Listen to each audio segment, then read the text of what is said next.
तो उम्मीद करते हैं आप लोग अच्छे होंगे। आप लोगों का हमारे YouTube चैनल आशा एक किरण कोचिंग क्लासेस में स्वागत है।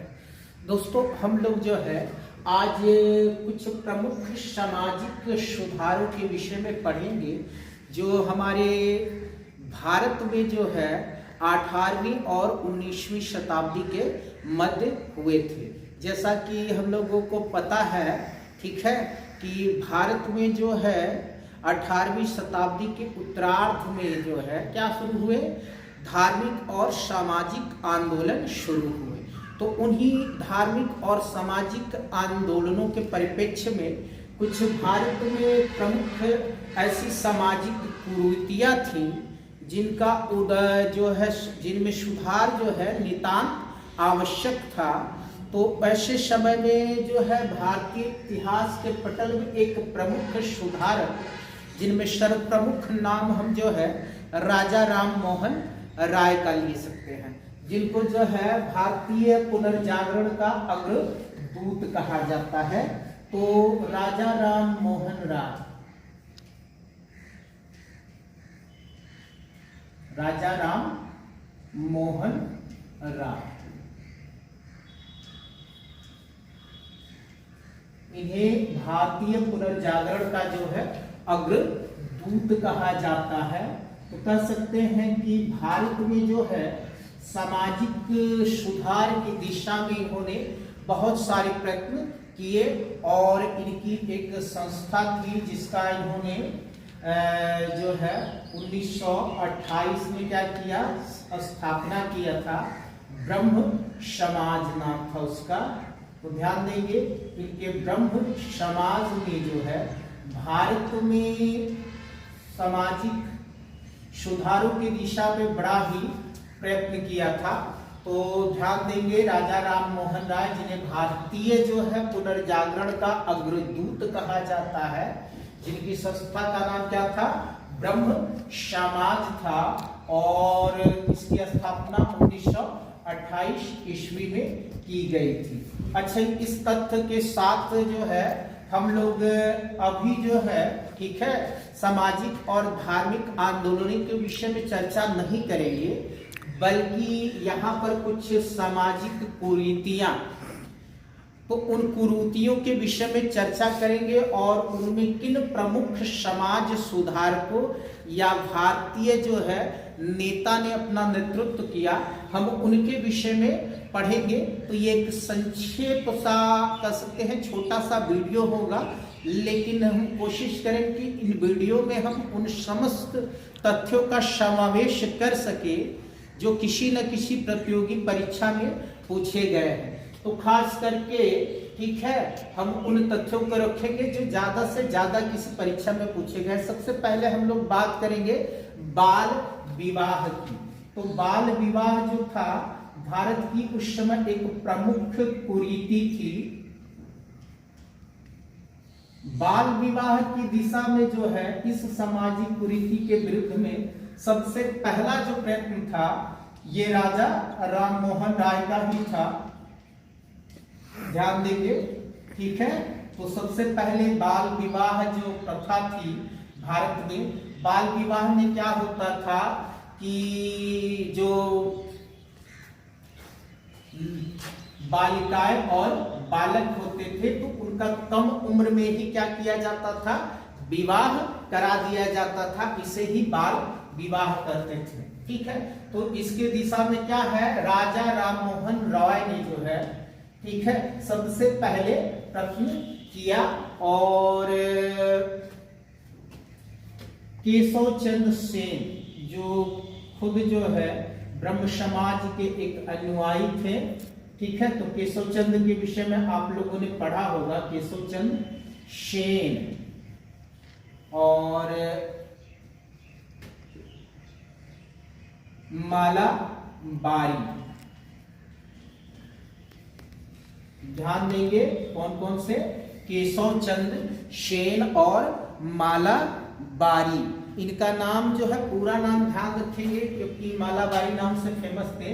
इनका पूरा नाम जो है बहराम जी माला बारी था।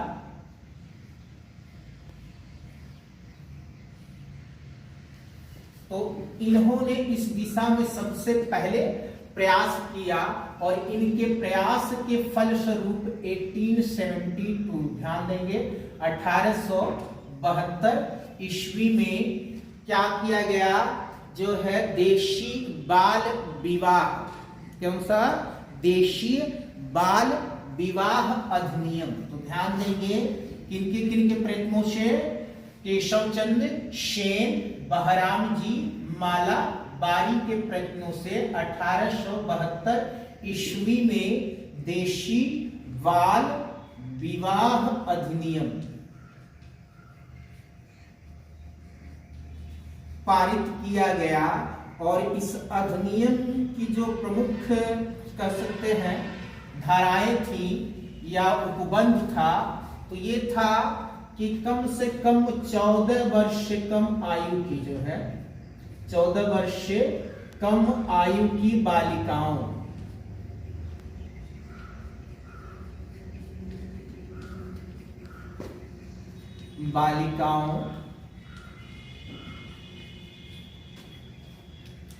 और 18 वर्ष से कम, ध्यान देंगे 18 वर्ष से कम उम्र के जो है बालकों के विवाह पर क्या कर दी गई और रोक लगा दी गई या इनको प्रतिबंधित कर दिया गया। तो क्या देखना हमें यहां से जो हमको प्रमुख तथ्य मिला, ठीक है, कि बाल विवाह के विरुद्ध या कह सकते हैं कि ये बाल विवाह जो हमारी सामाजिक कुरीति थी, तो उसके लिए सबसे पहला जो है कदम किसने उठाया, राजा राम मोहन राय ने, और बाद में उन्हीं के अनुयायी थे केशव चंद्र सेन और दूसरे कौन थे, बहराम जी मालाबारी। इनके प्रयत्नों से जो है 1872 ईस्वी में क्या लाया गया, देशी बाल विवाह अधिनियम लाया गया, जिसमें जो है 14 वर्ष से कम आयु की बालिकाओं और 18 वर्ष से कम आयु के बालकों के जो है विवाह को प्रतिबंधित कर दिया गया। तो यहां से दोस्तों ये तथ्य आप लोग ध्यान देंगे, एक्स्ट्रा तथ्य के रूप में ये ध्यान देंगे, राजा राम मोहन राय ने 1928 ईस्वी में ब्रह्म समाज नाम की एक संस्था का जो है, ठीक है, स्थापना किया था। और राजा राम मोहन राय को जो है भारतीय इतिहास में जो है, ठीक है, भारतीय पुनर्जागरण का अग्रदूत कहा जाता है, ठीक। और दूसरा तथ्य ये है कि हमारे समाज की जो है उस समय की एक सर्वप्रमुख कुरीति क्या थी, बाल विवाह थी। तो इस दिशा में जो प्रारंभिक प्रयत्न थे वो राजा राम मोहन राय के द्वारा किए गए, बाद में केशव चंद्र सेन और बहराम जी मालाबारी के प्रयत्नों से क्या किया गया, 1872 ईस्वी में देशी बाल विवाह अधिनियम लाया गया, जिसके तहत जो है 14 वर्ष से कम आयु की बालिकाओं और 18 वर्ष से कम आयु के बालकों के विवाह को प्रतिबंधित कर दिया गया, ठीक है। तो चले आगे बढ़ते हैं।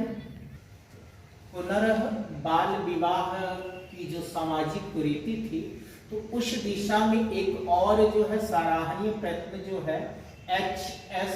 बंगाली का रहा। तो ध्यान देंगे H.S. बंगाली, और इनके प्रयत्नों से जो है 1891 ईस्वी, तो ये तिथि ध्यान देंगे 1891 ईस्वी में एज ऑफ कॉन्सेंट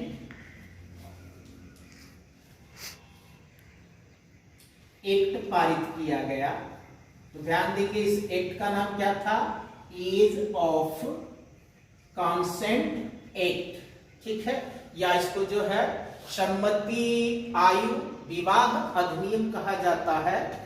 और ये अक्सर जो है लोक सेवा आयोग की परीक्षाओं में जो है मिलान के रूप में दे देता है। तो आप लोग जो है, ठीक है, इनका जो ईयर है और जो अधिनियम है तो इसको अच्छी तरह से नोट डाउन कर लीजिएगा, क्योंकि वहां पर ये प्रश्न बनते हैं, ठीक है। तो इस एज ऑफ कॉन्सेंट एक्ट के द्वारा क्या किया गया, 12 वर्ष से कम आयु की, जान लेंगे एज ऑफ कॉन्सेंट एक्ट जिसको लाने में किसका सबसे ज्यादा कंट्रीब्यूशन था, HS बंगाली का। तो के तहत क्या किया गया, 12 वर्ष से कम आयु की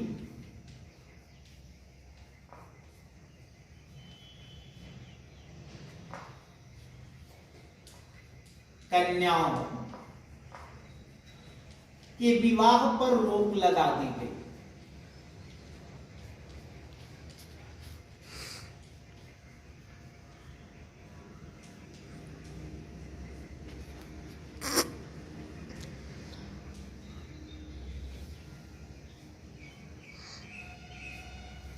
ठीक है, तो चले आगे बढ़ते। इसके बाद हमारा जो है सती प्रथा। तो सती प्रथा के विषय में जो मुख्य बिंदु हैं उनके विषय में हम लोग चर्चा कर लेंगे संक्षिप्त में।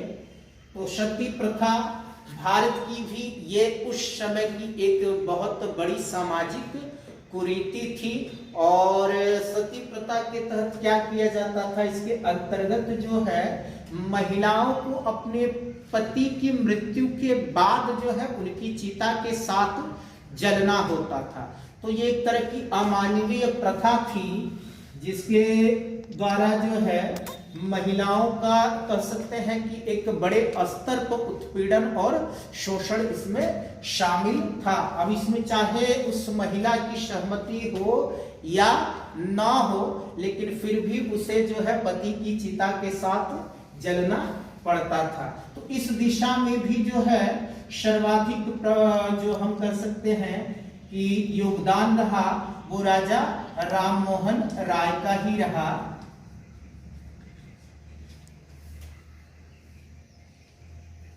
तो ध्यान देंगे सती प्रथा, ठीक है, इसके उन्मूलन में जो है सर्वाधिक योगदान किसका रहा, राजा राममोहन राय का ही रहा।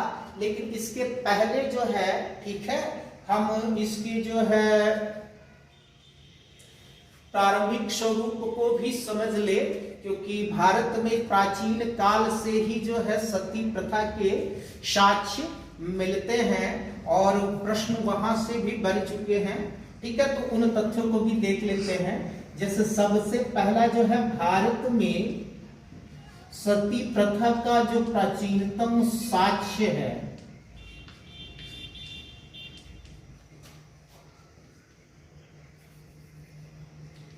भारत में ध्यान देंगे सती प्रथा का जो प्राचीनतम साक्ष्य है ये गुप्त काल से मिला है और ये मिला है हमारा 510 ईस्वी में, ठीक है, एरड़ अभिलेख में। तो ध्यान देंगे सती प्रथा का जो प्राचीनतम उल्लेख है वो 510 ईस्वी का है। इसमें है ये एरड़ अभिलेख में है और ये एरड़ अभिलेख जो है गुप्त शासक भानु गुप्त के द्वारा जो है इस अभिलेख का जो है निर्माण करवाया गया था। तो उसी में सर्वप्रथम जो है भारत में सती प्रथा का उल्लेख है। तो इस तथ्य को भी ध्यान देंगे क्योंकि जो हमारे ये एक दिवसीय परीक्षाएं हैं उनमें भी ये प्रश्न बन चुका है। चले अगले तथ्य की तरफ बढ़ते हैं। मध्य काल में देखा जाए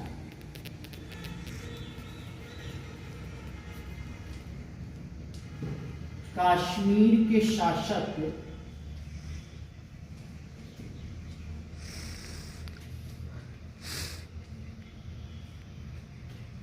सिकंदर नाम था इनका, ध्यान देंगे ये विश्व विजेता सिकंदर नहीं, कश्मीर के शासक सिकंदर ने क्या किया था, सती प्रथा को बंद करवाया था।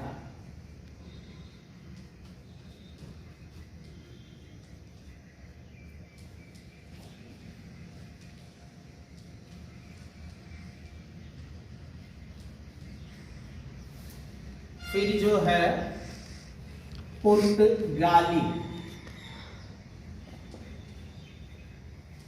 वायसराय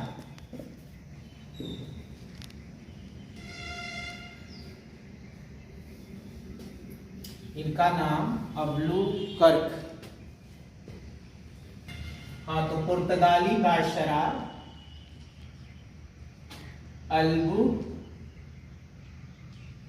नाम था इनका। ने गोवा में, ये गोवा में जो है पुर्तगाल के वायसराय थे, ठीक है। सती प्रथा को प्रतिबंधित कर दिया, या सती प्रथा पर क्या की और रोक लगा दी।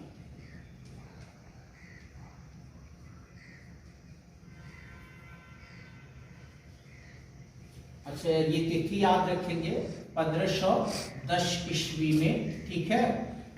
पुर्तगाली गवर्नर अल्बुकर्क ने गोवा में क्या किया, 1510 ईस्वी में सती प्रथा पर रोक लगा दिया या सती प्रथा को प्रतिबंधित कर दिया,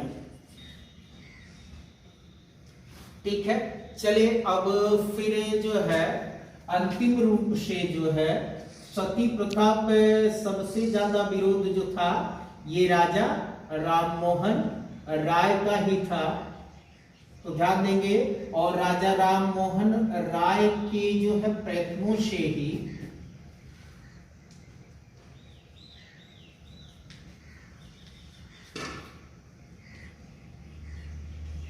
जो तत्कालिक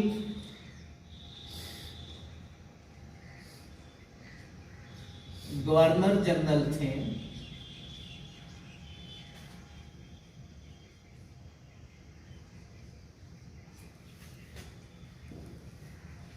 लॉर्ड विलियम बेंटिक,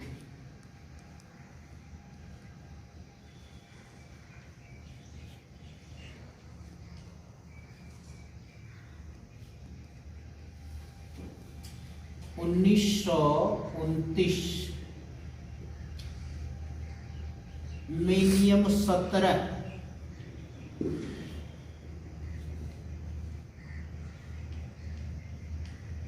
तो ध्यान देंगे राजा राममोहन राय के प्रयत्नों के फलस्वरूप तत्कालिक governor general Lord William Bentinck ने 1929 में नियम 17 के द्वारा जो है सती प्रथा को पूरी तरह से प्रतिबंधित कर दिया। तो इतने जो है तथ्य हमारे सती प्रथा से संबंधित परीक्षाओं में पूछे जा सकते हैं। चले हम अब दास प्रथा के विषय में थोड़ा सा देखते हैं। दास प्रथा के विषय में हम लोग देखेंगे। दास प्रथा, तो भारतीय समाज में जो दास प्रथा प्रचलित थी उसके संबंध में सबसे पहले जो है प्रयास है 1823 ईस्वी में, ध्यान देंगे 1823 ईस्वी में लिस्टर स्टेनहोप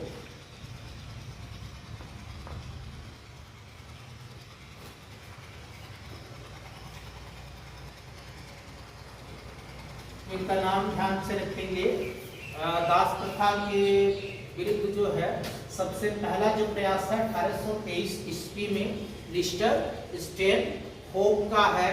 तो इन्होंने, ठीक है, इंग्लैंड के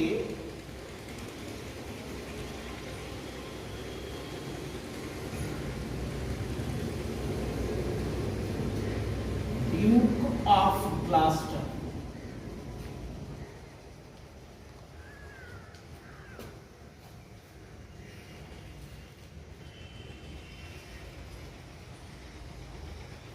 तो ध्यान देंगे उन्होंने इंग्लैंड के ड्यूक ऑफ ग्लास्टर से अनुरोध किया कि दास प्रथा को क्या किया जाए, रोक दिया जाए। तो उनके प्रयत्नों के फलस्वरूप ही जो है, ठीक है, 1833 ईस्वी का जो चार्टर एक्ट है, तो 1833 के चार्टर एक्ट के तहत जो है दास प्रथा पर क्या किया गया और रोक लगाया गया।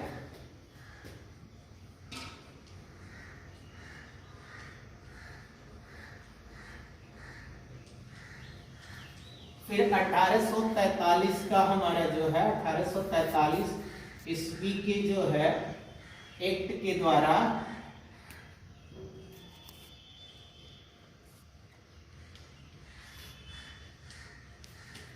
इसे संपूर्ण भारत में लागू कर दिया गया।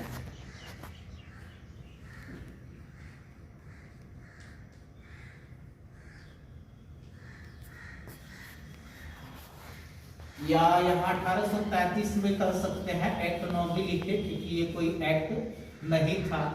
ठीक है, तो और यहाँ पर में कर लेंगे,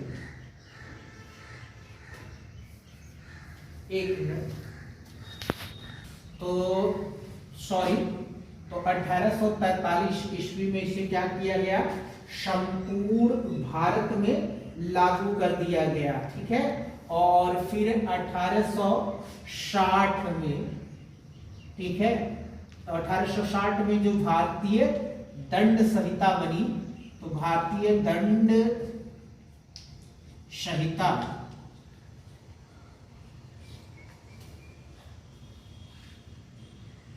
के द्वारा इसको क्या किया गया, अपराध घोषित कर दिया गया।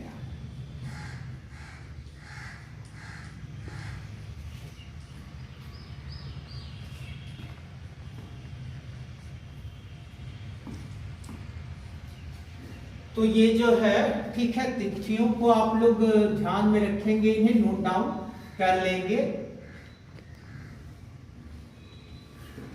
अब चले हम जो है विधवा पुनर्विवाह की तरफ बढ़ते हैं, क्योंकि ये भी भारत की एक बहुत बड़ी कुरीति थी। तो जो भारतीय विधवा पुनर्विवाह है, उसके संबंध में सबसे बड़ा और सबसे सराहनीय योगदान जो है ईश्वर चंद्र विद्यासागर को जाता है। ठीक है, जो एक अध्यापक थे, तो थोड़ा सा हम लोग उनके विषय में चर्चा करेंगे और जानेंगे कि उनके प्रयत्नों से किस तरह से जो है विधवा पुनर्विवाह को जो है भारत में, ठीक है, ये अधिनियम लाया गया। तो दोस्तों, आज के वीडियो में हम लोगों ने जो है बाल विवाह, सती प्रथा और दास प्रथा के विषय में, ठीक है, हर एक तत्व का अध्ययन किया। अगले वाले वीडियो में हम लोग जो है बाकी सती विधवा पुनर्विवाह अधिनियम और स्त्री शिक्षा तथा बाल हत्या, जो उस समय की प्रमुख सामाजिक कुरीतियां थी, उनके विषय में पढ़ेंगे। तो दोस्तों, आज की वीडियो में बस इतना ही। वीडियो देखने के लिए धन्यवाद। अगर वीडियो पसंद आए तो लाइक्स एंड सब्सक्राइब्स करें, ताकि हम आप लोगों के लिए और बेहतर कंटेंट पर वीडियो ला सके। ओके दोस्तों, हो गया ना? सर 23 हो गया था। 23 हो गया, कट गया तो कट गया।